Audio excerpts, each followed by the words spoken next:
It is time once again for Corner Table, our exclusive theater review segment. It features legendary critic John Simon.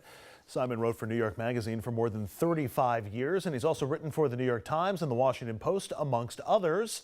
And tonight, John will preview the Tony Awards that will be on Sunday night. And for that, John is joined by his longtime friend, Edward Van Saders. Hello. Today we're talking about the Tonys as we prepare for the 73rd giving of the Antoinette Perry Awards at Radio City Music Hall this Sunday. John, we're going to jump right into it. There were 21 plays and 13 musicals that were eligible this year for Tonys. You're a voting member. I'm curious, what did you think of this season? I think of this season the same I think of all seasons. People are either of the kind who complain, who always say this is the worst season. Other people are over-optimistic and say this is a wonderful... But they're really always the same. There are always two really good shows, two bearable shows, and the rest might just as well not even be there. All right, so let's start with the best. What was the best of the season? Well, the two best shows this season were Tootsie and Prom. Those are two musicals. Wow, I would have expected you to say Hadestown. That seems to be getting all the buzz. That I think was one of the most hateful shows ever. Oh, mercy. I mean, there have been several hateful shows. I mean, at least 3 or 4 shows that should never have happened, like Gary, for example. But others too. Be More Chill. Ah, Be More Chill. That's Be More another Chill, of piece course. Of garbage. Well, it didn't receive any nominations, I think. So, no, but it was pretty stupid to sit through. And then in the straight shows, there wasn't all that much to get excited about. Oh, that's interesting. There were 21 straight plays out this year. Yeah, so. well, some of them were more bearable than others, but none of them were overwhelming. Yeah. I guess the thing that came nearest to being good may not even have been nominated, To Kill a Mockingbird.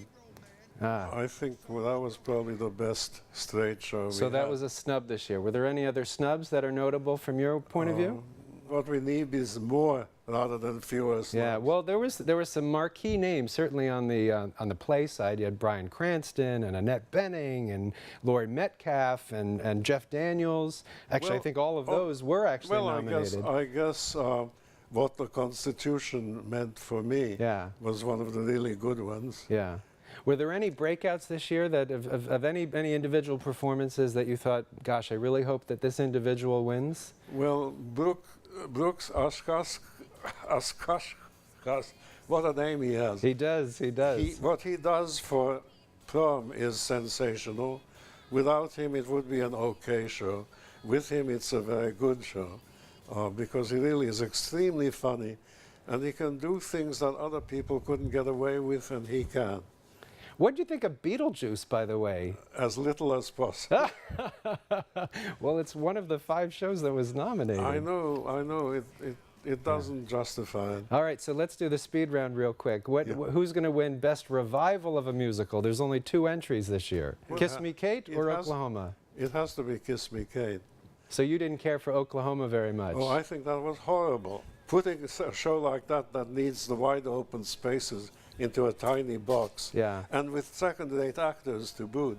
Well, I'll tell you what. I want to know, what do you think of Andre DeShields? I thought he was wonderful. Yeah, I know you didn't care for Hadestown, but... No, it was a terrible show, but while he was on, it was always bearable. Yeah, I know. We're hoping that Andre picks up... He's never won a Tony, so hopefully this is his year. Same thing for Elaine May. Yes, she should too. I mean, it's amazing that a woman that old can even memorize that many lines. That's right. She hasn't been on Broadway in 50 years. Yeah, and she was very, very good.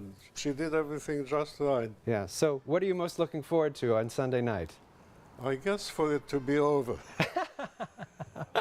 Well, we live in New York, so we get to see theater all the time. And I think the Tonys, the most wonderful thing about the Tonys is that this is now an opportunity for the world to see the magic of Broadway, and I think that's a beautiful thing. Yes, there is some magic, but there's a lot of black magic too. One way or the other, it's going to be an exciting night, I'm sure. James Corden, I'm sure he's going to keep us all entertained, and I'm looking forward to it. And thank you so much, John. 94 years old, and you're still very much on top of your game and hitting all the highlights, so we really appreciate it. Thank you. I enjoyed it. All right. Well, go to the theater. Yes. He's 93 and he's still very tough to please. We'll be right back.